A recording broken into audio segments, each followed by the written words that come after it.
لَكَ فَتْحًا مُبِينًا۔ ایک اور مقام پر ارشاد فرمایا اذا جاء نصر اللہ والفتح۔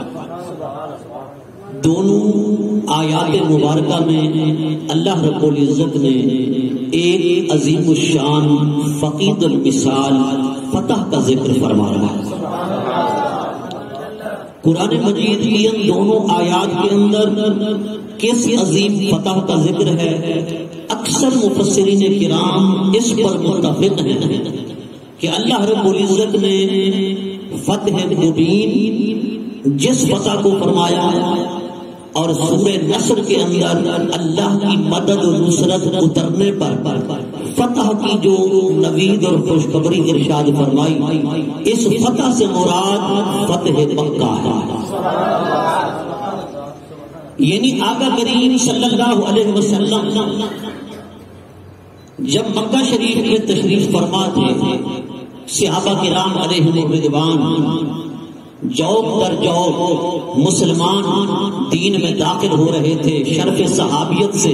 مشرف ہو رہے تھے، اور وہاں پر ان کا عرصہ حیات تنگ کیا جا رہا تھا، یعنی مسلمان جو تھے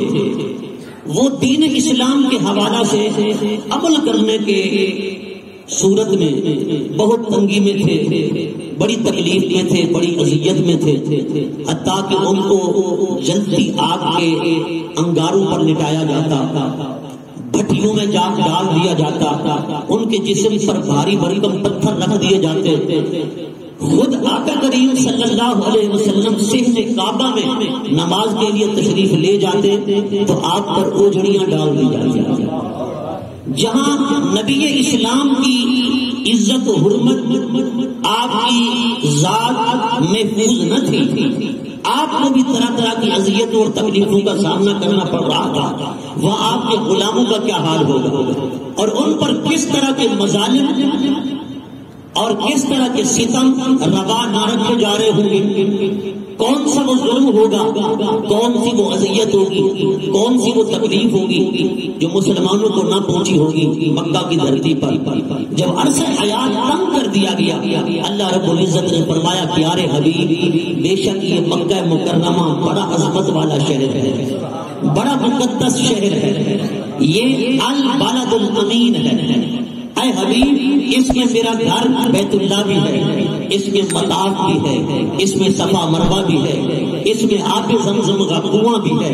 اس میں حجر اسود بھی ہے، اس میں اور بھی مقدس مقامات ہیں، متبرک جگہ ہیں، لیکن اے حبیب تیرے لیے یہ شہر اور تیرے غلاموں کے لیے یہ شہر کچھ عرصے کے لیے مناسب نہیں، لہذا مکہ کو چھوڑ دیں، اب مدینہ چلے جائیں۔ ہجرت کا حکم آ گیا،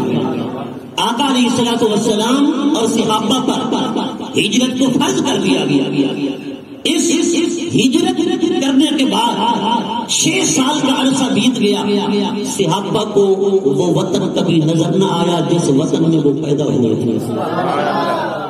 وہ وطن مہاجرین کے لیے